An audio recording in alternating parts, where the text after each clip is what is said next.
Welcome to Chumash Rashi, the Torah portion. VaEschanan. We are in the fifth reading. Yesterday we did the Ten Commandments, and this is the aftermath of the Ten Commandments. The second time the Ten Commandments, of course. And so we continue. We are in chapter, and let Diane in. Thanks. Chapter 5, verse number 19. And these words, diber Hashem, that God spoke, El kol kahalchem, to your entire, to you, to you, plural, you, plural, your congregation, to your congregation, Bahar, on the mountain, in the midst of the fire, Ha'anan, and the cloud, Varafel, and the darkness, the opaque darkness. Kel Godel, a great voice, V'layosaf, and did not cease. V'yichtavim, and they were written, Al Shnei, and he wrote them rather, on Shnei Luchais, on two tablets, Avanim, made out of stone. The name Eli, and he gave them to me. So what does it mean that the voice of God did not have an end to it, didn't stop? Meaning, loy pasuk. So unkales translates loy pasuk means it literally didn't stop. The fi shemidas basav adam. Why? What does that mean? Because the characteristic of a human being, and in Yechil Dabar, not able to speak, Kol advarim, all of their words, and Nishima achas, with one single breath. But the character of God Himself, and a king is not as such. He would not stop for breath. And since He did not stop, He did not need to add additional statements to His first statements.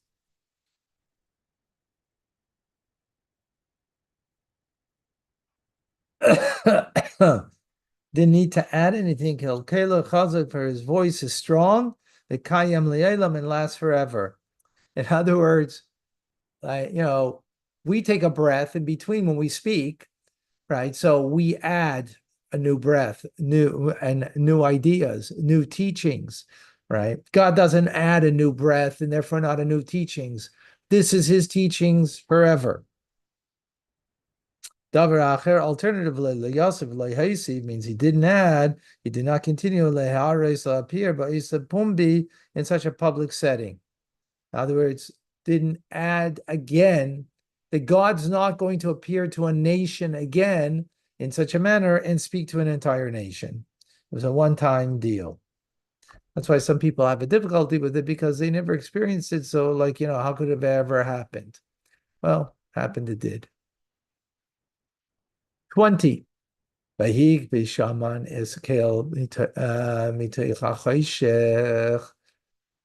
it was when you heard the voice, from the midst of the darkness, and the mountain was burning with fire, and you approached me, all of the heads of your tribes, and your elders. And they said, Hein heranu, behold, we have seen. Hashem Elokeinu, Hashem our God, as kvaydei, His glory, His godly and His greatness, His kol, and His voice. Shemainu, we heard from the midst of the fire, hayoim hazeh, this very day, ki yadaber Elokim, ala adam v'chai, that God spoke to man, and we remained alive. We experienced it, in other words. When Moshe Rabbeinu says he heard it from within the darkness, when the Rosh Shvatim came, they said within the fire. Yeah, good, yeah. So it's darkness or fire? Rashi doesn't say. Yeah, Rashi doesn't make a distinction. Yeah, Moshe says both things. Well, the Moshe is saying all of it. So the question is, why is he making a distinction of what they said? I guess, yeah. Rashi doesn't, and Rashi doesn't. Yeah, yeah. Good question. So Moshe is saying that you heard it this way, and you came to me and you said you heard it another way, or minus the darkness. Yeah, no, good question. Good question. Rashi doesn't address it. The ata, and now lama nomus. Why should we die? That the fire will consume us. Hagdela, this great hazais, this great fire. Im oivsim anachnu, if we will continue us, lishmoy kel Hashem, that we will continue to hear the voice of Hashem our God, oid, further, the muslim, we will die. So it's interesting. They said before that we remained alive when we heard, but if we're going to hear any more, then we're going to die. Why would that be? Rashi doesn't address that. Like, why, if they were able to last this far, why wouldn't they be able to last further? 23. For who is a flesh and heard the voice of God, Chaim, the voice of Elokim Chaim, the voice of the living God, that spoke from the midst of the fire and lived. Who's done that? I guess they're just hedging their bets, I guess. We went this far, but we can't go further. But why is this important to state?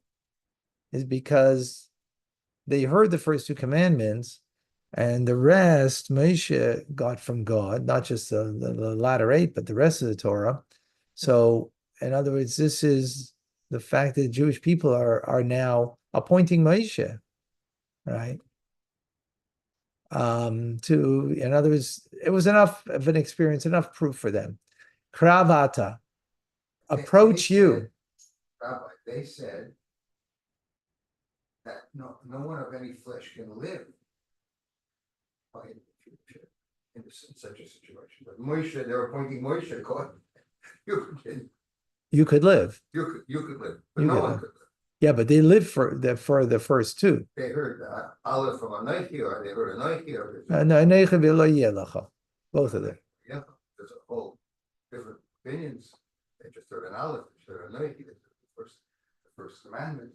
But okay, but still they're saying, he says that they said, Kimi Kobasa Asher Shama Kalakim Chaim Medav Techa how can they live? Yeah. So Kravata, so you approach. Ushma is called Asher Yemar Hashem Elokeinu. Right, and you hear all that will be said by God, Hashem our God. Va'at tidaber aleinu, and you come and speak and tell us. As kol asher yidaber Hashem Elokeinu elecha, all that Hashem our God will speak to you. B'shamaynu v'asinu, and we will hear and we will do.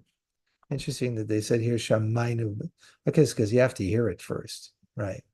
They hold that Moshe Rabbeinu is not me kol basar. Right, he's not kol basar. He's chetzi basar.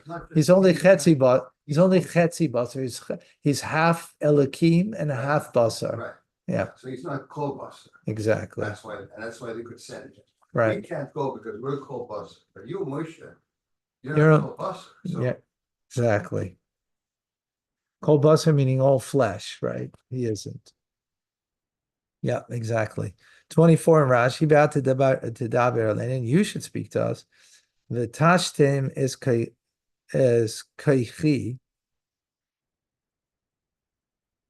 and you weaken my strength. Oh, you see, it should say va'ata, but it says at, which is feminine form. It's feminine form. So Rashi saying, you weaken my strength, can akeba like a woman. Shenitzarti aleichem, or because I grieved over you. V'repisem es yodi, and you loosened my hand, you made me weak. Ki reisim she'enchem charedim, because I saw that you weren't anxious, lizkara va'elav, to get close to God. Mi'ava, out of love. Wouldn't it have been better for you to learn from the mouth of the Almighty, and not learn from me? So Moshe wasn't happy with this, right? He wasn't happy. Yishma Hashem, and Hashem heard is called Divreichem, the voice, the sound of your words. Vidabrechem, and Eli, when you spoke to me, but Yemer Hashem Eli, and Hashem said to me, Shemaiti is called Divrei Ha'am. I heard the voice of the words of the nation, of the people. Hazeh, these people, Asher Dibru Elecha, that they spoke to you. Hetiva Kol Asher Diberu. They've done well on everything they've spoken. In other words, it's correct. In other words, you got to go. Let's see further. So, in other words, Moshe was not happy with that because he wanted them to have a direct relationship with God and that it shouldn't have to go through the teacher. But God said, no, no, no, no, it's got to go through you. You're the teacher. Rashi understood probably from A that it says, it could have said Yishma Hashem es Divreichem, but it says Yishma Hashem es Kol Divreichem. So that means I heard the intonation of your words, not only your words, I heard like the intent of your words. Yeah. So that's why he says in Chof Dalet, he wasn't happy with that. No, he's not happy. So Chassidus explains, the Rebbe explains that he wanted them to have a direct connection, which would be more like Mashiach times. And Hashem says, no, no, no, Mashiach time is not happening right now, so it needs to go through the teacher, right? What does it say about? So Divreichem says something more than Divreichem. So just on a level of shock. Right. Well, I mean, it could have said it's Divreichem. I heard their words. It doesn't say I heard the sound of their words, not just the words. Right. The sound of the words. Sound of the words is more than the words. Yeah. You said that we can't live, but the sound says your love is not. You're lacking in the love of acceptance. That's what Rashi says about it, right? Yeah, but that's what Moshe is saying. Yeah. Yeah, but that's not what Hashem is saying. Okay. Hashem is justifying them. They did well in all that they spoke. Not out of a lack of desire. No. The Minchas Yehuda and the Siftei Chachamim say, no, it wasn't because of a lack of a desire to get close to Hashem, as Moshe thought. It was, yeah. Yeah.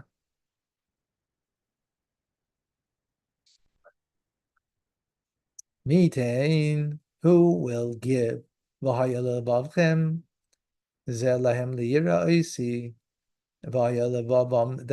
their hearts should be lahem for them, you see that they should fear me, that they should have trepidation, awe for me, the lishma is called mitzvah, and through that fear, awe, to heed all of my mitzvahs, kol hayamim, all of the days of my nitab, in order that I should do good lahem for them, and for the children forever. In other words, they need you to be the teacher, so that way they will come to have a proper relationship with me, and that they should fear me and do the mitzvahs, that which I command them. Leichem or lehem, go and say to them, Shuva lachem, return for yourselves, leichem, to your tents. Bata, but as for you, Moshe, here, stand with me, and I will speak to you. It's called a mitzvah, all of the commands, hachukim, the statutory laws of mishpatim and the ordinances, asher telamdim, that you should teach them, but also ba'aretz, that they should do in the land, that I'm giving to them, to take possession. So you got to stay here, you got to learn in order that you can teach. Interesting. I just was listening to a sikha of the whole idea of tomorrow we're going to learn the Shema and VaEschanan lebanecha, right? So interesting idea is that where do you get the? We got a few minutes here, so well, 1 second. Do we? Let me take a look. Yeah. We only have no Marashi. So Mamish Amedik Sikha. Where do we get the mitzvah to learn Torah from? According to Rambam, and I think Rashi, if I remember correctly. You know where we get it from? V'shinantam lebenecha. You should teach your children. No, not from Vidibartabam. V'shinantam lebenecha. Teaching your children. Teaching is the same as learning? No, that's the Shaila. The Rebbe asks a Shaila on the Rambam. The Rambam starts off his whole Hilchos HaMatera of teaching children. When you teach children, first you got to learn yourself, right? So he brings out that the whole thing is the whole chiyuv, the whole obligation is from teaching. From there, we learn that you have to learn yourself because that way you could teach, right? But then the Rebbe asks a question: why is Torah tell us that way? It makes sense. Plus, it doesn't make sense that my learning has to be dependent on my teaching, right? And my teaching of my children, in particular. So the Rebbe explains that you have that the whole learning has to be done with a manner of a bittul. As children, you have to learn like the child. Now, the Torah is coming to teach you to learn like the child. In other words, a child, there's a bittul of a child, and not like an adult who I know and therefore I have an opinion, right? I understand, right? No, before you learn, you have to have the self-effacement. During the learning, you have to have the self-effacement. So in others, learn like the child. So Torah is coming to tell us in that manner. Unbelievable. So why am I saying it now, not tomorrow? Is because look what it's saying over here. Moshe, you learn so you can teach it. Here we have the preface of it, the learning right before the Shema. So we already have it here by Moshe. It's taught. Wow, that's a thought of mine. I don't know if I have to see in the Sikha, look at the Hara and see if the Rebbe brings that. But that's what it's telling you over here. You stay with me, I'll teach you, right? And therefore you're going to teach them. Wow. Is that amazing? Moshe wants, what does Moshe want? What's Moshe want? You learn directly from Hashem. And no, it's got to come from you. So that's Moshe. He's the ultimate teacher. But tomorrow we're going to learn V'shinantam levanecha. We're also that teacher, right? We're also that teacher. Moshe had his children were Am Yisrael, and we have our children. Wow. That's how we continue the unbroken chain. Right, but that's not the chiddush here. Yeah, the chiddush in the Shinam, well, not tomorrow's the chiddush. Right? Shinantam levanecha is because it doesn't make sense. Think about it. Talmud Torah is Keneged Kulam, right? And you're learning it out from Shinantam levanecha that you're teaching your children. How does it make sense? You're learning it out from there. There should be a chiyuv separate of its own. No, because it's teaching you that in order to learn Torah, how important the bittul is. When it comes to mitzvahs, bittul is not as important. For example, when you're putting on tefillin, right? And you're full of your own ideas of tefillin that maybe have nothing to do with tefillin, right? You know, whatever crazy thing you might have, but you put on the physical tefillin, connected, but you learn Torah and you don't have the bittul, right? Then it's not sesam amavis, right? It becomes a poison for you. So the bittul is so much more important. That's why it has to teach us that you learn it the way as a child. Wow. Torah compares to an axe.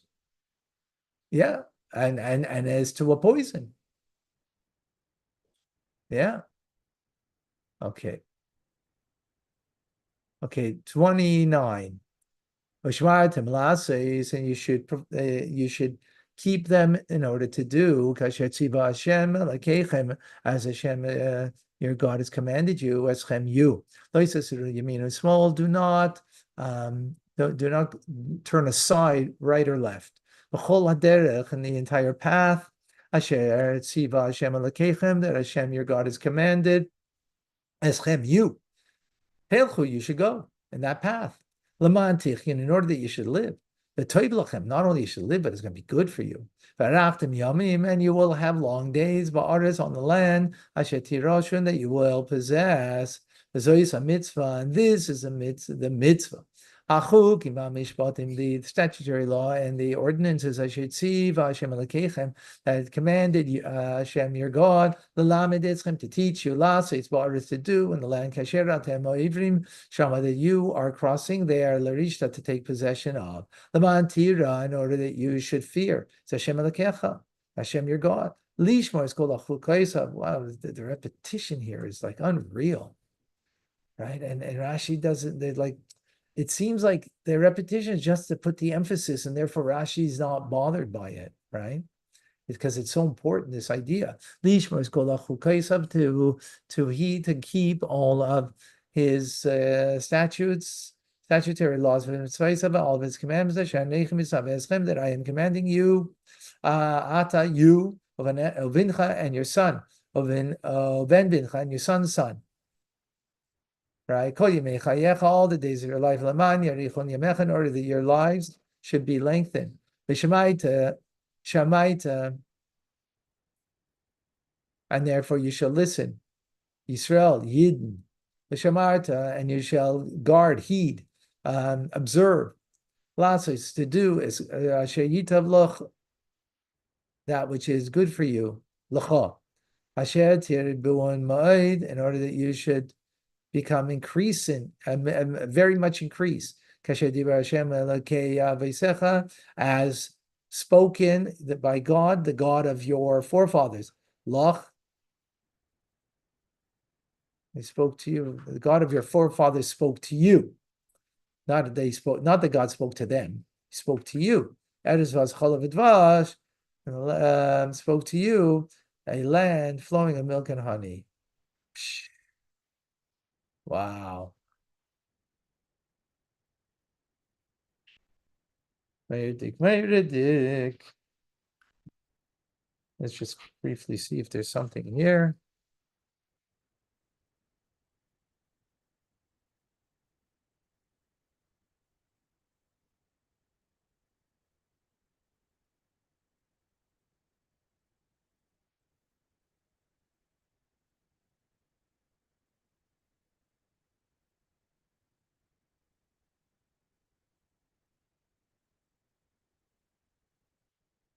Yeah, but I'm going to do it right now.